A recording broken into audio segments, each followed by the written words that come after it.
Welcome to Below the Line, where we talk about working in Hollywood from the crew perspective. My name is Skid.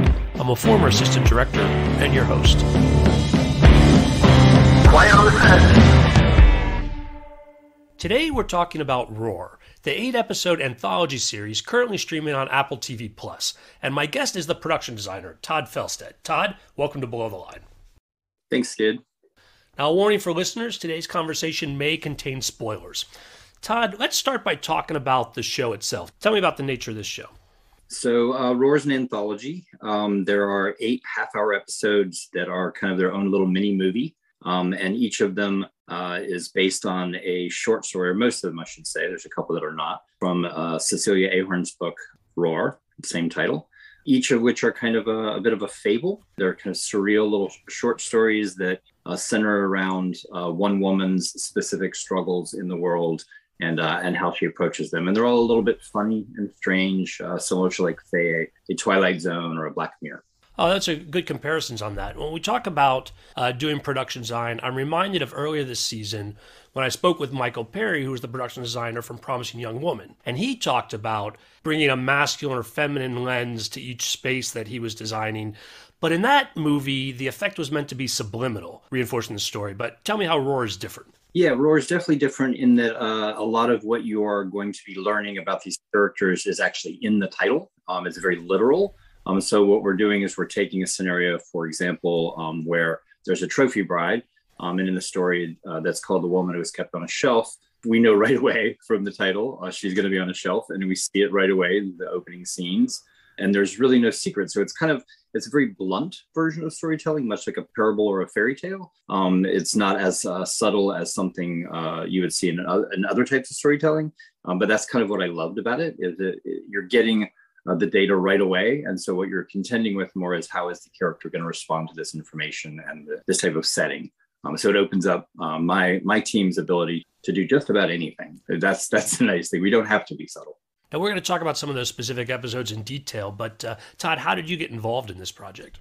So the showrunners, Liz and Carly, I did 3 seasons of Glow with them.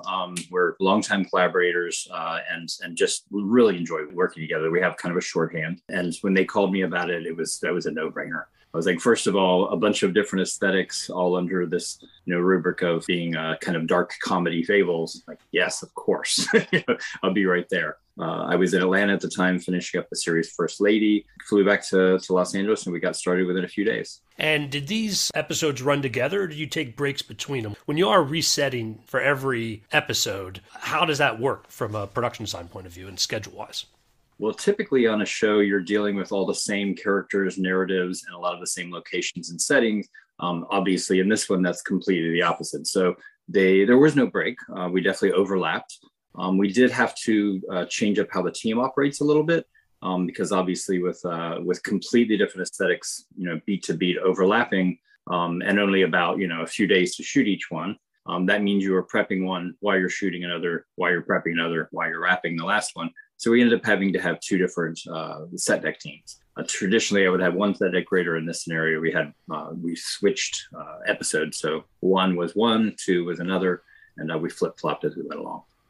Well, that episode you mentioned, The Woman Who Was Kept on a Shelf, is actually one of my favorites. Let's talk more about that. Tell me about the shelf and going from concept and story to what we see on the screen. Well, it's funny. When I first read that, I was, man, this is a really interesting idea on paper. Visually, is it going to work? Is it going to look crazy? And we had a lot of discussions. Liz and Carly are very hands-on in everything about the shows that they work on. So they wanted to see imagery. We did mock-ups. We did tests to make sure that the actress would be safe and comfortable, since she's going to be up there for days shooting. Everything from, like, let's do a padded seat to making sure it's counterweighted properly. We had to build the wall separately to install into a mansion that had the right aesthetic we wanted, and then redress everything, of course, and make everything kind of merge together. The overall flavor of what we were trying to accomplish was to bring this kind of fairy tale, Alice in Wonderland, Beauty and the Beast, Little Mermaid, that type of thing, of the female who eventually would meet her Prince Charming and everything would be fine. That kind of like, very dated version of a parable is challenged in this story. So we wanted to have it represent the flavor of those types of stories, a little bit of Cinderella in there, but still keep it contemporary. I won't lie by saying I didn't think about the Kardashians. I did. There's certain modern flavors of this story that made their way into the aesthetic for sure. We talked about the house that her husband has that she moves in. Did you find the house first, or do you already kind of know what the shelf was going to be and working on the actual production challenges of that while you're looking for the house? It was kind of a combination of the two. We knew that we were most likely going to have to build our own wall that incorporated the shelf, and it has to have a camera port window so we can see over her shoulder down to, et cetera, et cetera. There's a lot of like camera trick elements that had to be worked in. But of course, finding the right house, because we're in so many rooms and outside, and she comes and goes. So we had to find a really good mansion. We looked at a whole bunch of them, but our locations manager was fantastic. She found this perfect fairy tale, charming Cinderella house that looks like something right out of Architectural Digest. So it definitely feels real, but still has that kind of corniness to it that we needed. And so you built and shot on location. You didn't have separate stage work for the shelf elements, because there's a lot of interaction with her on the shelf and what's going on in the room. Yeah, it was kind of a combination. We definitely did most of it on location, but there's a lot of trick shots and the whole sequence where she's trying to get off the shelf, and we see the extended set. There was a lot of visual effects there. That was all done on a stage. Okay. And then we had other stage elements as well. Like she had her runway show at the beginning of the series where she's a model earlier in life. Multiple locations on top of that, the beach sequences, and I don't want to give too much away there, but her journey out into the world obviously was its own fun stuff. Well, and we've warned our listeners on spoilers, because I was curious how there's both the beach and then some scenes in Beverly Hills from a production design perspective, how those tie in. I think a lot of the idea was we were trying to stay kind of non-specific about where we were necessarily. We just knew we wanted her to be kind of in this posh and local posh version of the world. So it was, the elegance of the beach and the beachgoers, and that kind of like Spike Jonze, It's Oh So Quiet, the Bjork video, that was a big influence. So we wanted to have that kind of familiar locals. So we ended up finding a couple of spots along the way to pick up little neighborhood sequences where she goes into a store, or she goes into a makeup shop, she sees people on the street. That whole sequence had to feel very charming, and musical, like a musical. One last question on this episode. So there's a scene where the shelf gets damaged. Yeah. So as the production designer, who is the special effects guys coming in and they're just gonna, take a hammer to your work, or are you working with them the whole time? How do you take a plot element like that and make it part of the production design? Well, we knew that was coming, obviously, because it was scripted. So there were a lot of tests ahead of time, and we did have a special effects guy on board who handled things like that. So we would give him the sculptural elements that were pieced together to create the shelf. He made them in different materials. We tested the materials. And of course, safety for the actor is always number one. Betty is not an actor who is going to be easily concerned over things like this. So she just went for it and just ripped the shelf up. You hand her a crowbar, it's over. And she had fun. It was mostly just plaster, but it looked great on camera. I was impressed with how she went for it. It was fun. I want to talk about an episode that has a completely different look, and that's the woman who found bite marks on her skin. Yes, that was the first one we shot. We had Rashida Jones directing that one, and we really wanted to go for it on the horror element, the kind of body horror, the Cronenberg flavor, wherein you're seeing through a character's eyes as they're experiencing something awful happening to their own body, and just the disturbing nature of that. We really didn't want to pull any punches there. I know the makeup team got really excited about this. We pulled some horrifying imagery, things that I definitely needed to delete from my photos as soon as the episode was over. But then also, keep the look of that episode very high end. We wanted, this is a family that, they're not like rich, but she does work at a finance company. She makes good money. He's a stay-at-home dad.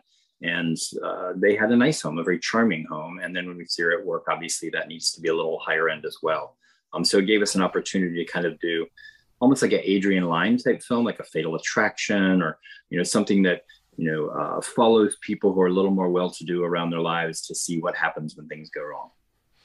And do you keep horror in your mind even when designing these day-to-day sets, or do you let the story horror sort of carry through? Like, I'm curious how production design kind of adds into those elements. Yeah, there's definitely a juxtaposition that goes on. Like, for example, with their family home, there is the suggestion in the story that it's possible her daughter might be the one who's biting her. So we wanted to create like the child's room in a way that felt a little wilder. So we did murals in the child's room that were like jungle inspired and like wild animals, a little bit kind of like a Rousseau type vibe. And then a lot of the patterning there and fabrics and materials kind of played into that as well. And then, of course, when we're in some of the locations like the hospital, I know our DP, Q and Tran, who's amazing. She had a lot of ideas about how to create kind of eerie moods in those settings so that as you move down a hallway, lights turn off and on, in an eerie way.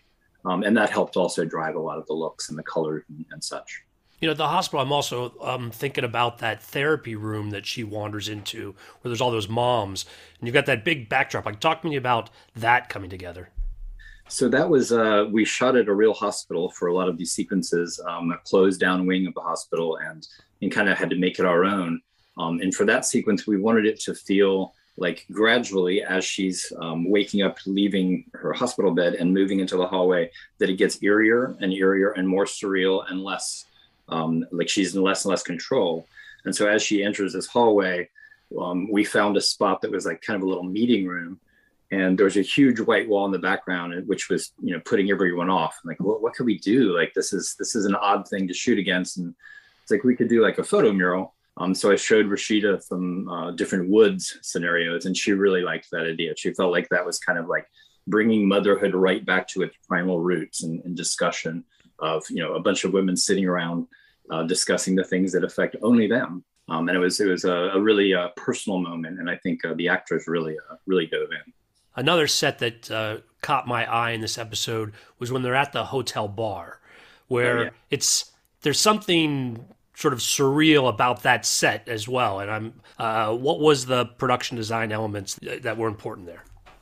I worked really closely with the DP and the gaffer on that one. We wanted that moment to feel like a transition from the success of a moment in business with your colleagues to, the celebration that occurs and how that starts to get out of hand, and it gets, we start to move into slow-mo and weirder lighting and stranger setting. And then by the time she's in her hotel room, we feel like she's kind of been through this journey and something's getting ready to happen and we don't know what it is. Of course, we find out what it is when she wakes up.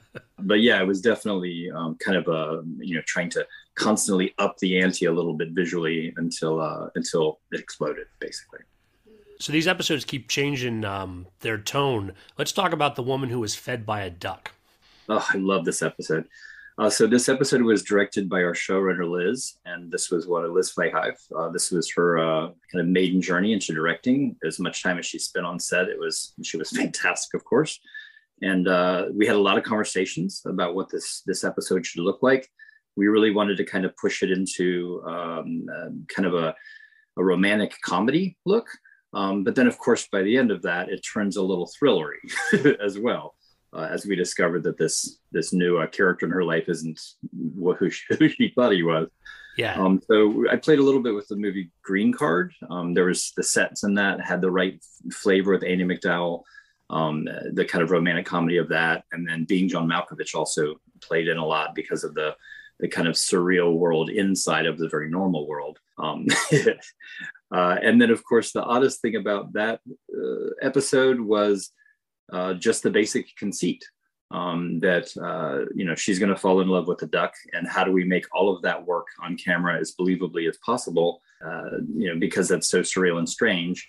So a lot of it came down to building an apartment that was habitable for the various ducks that were being trained. There were no CG ducks. I think there was a couple CG moments with ducks that needed to be amplified, but in general, it was all trained ducks, and they're incredible. So they were able to rehearse on the set prior to our actress arriving and kind of get them used to what their marks were going to be. And the duck trainers were incredible. So there was a lot of collaboration with departments I've never worked with before. Like I was going to say.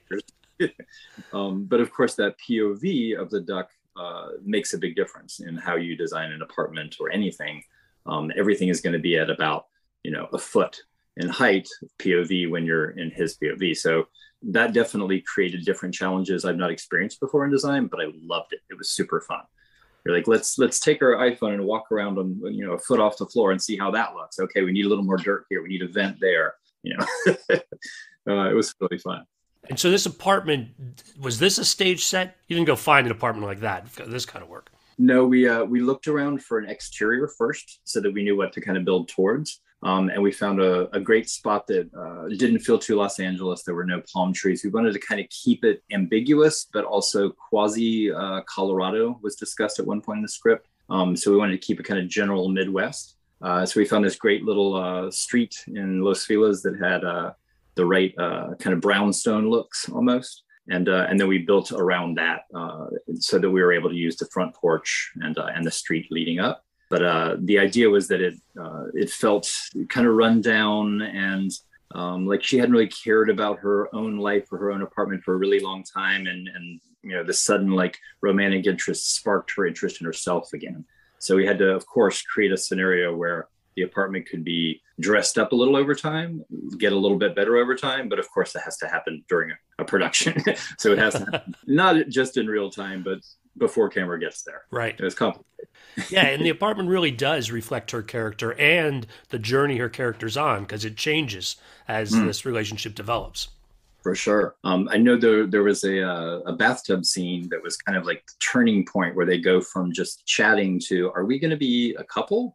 Which, by the way, for anybody who watched this episode or does watch this episode and is completely weirded out by the story, I highly recommend that you read the New Yorker article that is mentioned in the short. It's called The Duck Sex and the Patriarchy.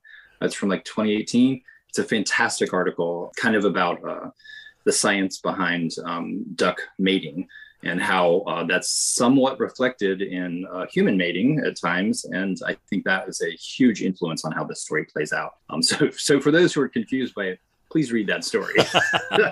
Very helpful for me. But yes, there's a moment where they get in the bathtub together, and we really wanted that scene to play like, a scene right out of like Sleepless in Seattle or something, super romantic, romanticized, nostalgic, sweet.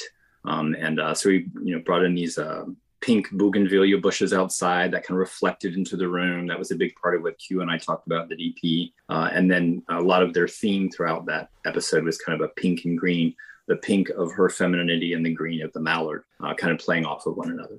No, it's interesting because that bathroom is also the set where they have an argument later, but it's different. You've changed it. And is it obviously the lighting was different, but what also from production design did you have to adjust? So what we did was we made the palette of that bathroom something that could be lit for romance or kind of elegance and charm. But then when it takes a turn later, it was lit so you could see all the dirty corners and the kind of gnarliness of it, because that's more of a thriller moment. He's become toxic and aggressive, and it's kind of chasing her into the bathroom in this scene. So not quite as romantic at this point, which really is primarily lighting. But of course, we had to plan for what that would look like. And again, a lot of it was the scenic work and the palette choices and the tiles and the fixtures. And there's another set here that I think probably takes some thinking about in advance, and that's that patio space that gets transformed when she paints the picnic table and brings in the kiddie pool. But you're also doing some high angle shots down on that I'm curious, was that scripted and you knew from the beginning that they were going to be, looking for that kind of shot and design accordingly, or is that something that develops somehow while you're working on it? It kind of evolves as you go, but it's definitely scripted that there's a patio refurbishing, and that she kind of creates this romantic world for the two of them outside, and that's kind of what wins him over to her and vice versa. So we knew a lot of that was coming, and that there would be a remodeling going on, and maybe something would get painted. I suggested a picnic table. I thought that might work the most effectively because it was so specific to their story.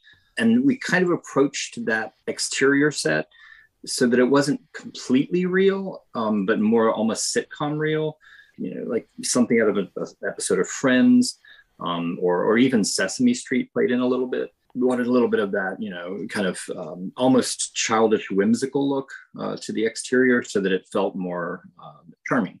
And while the apartment is where the majority of the action this episode takes place, they do meet at a park. There are several scenes in the park, particularly in the early part of the show. What are your thoughts about knowing where this is going? Is there anything special about the production design you do in the park? Well, the funny thing is that we were shooting this in the absolute hottest part of the summer.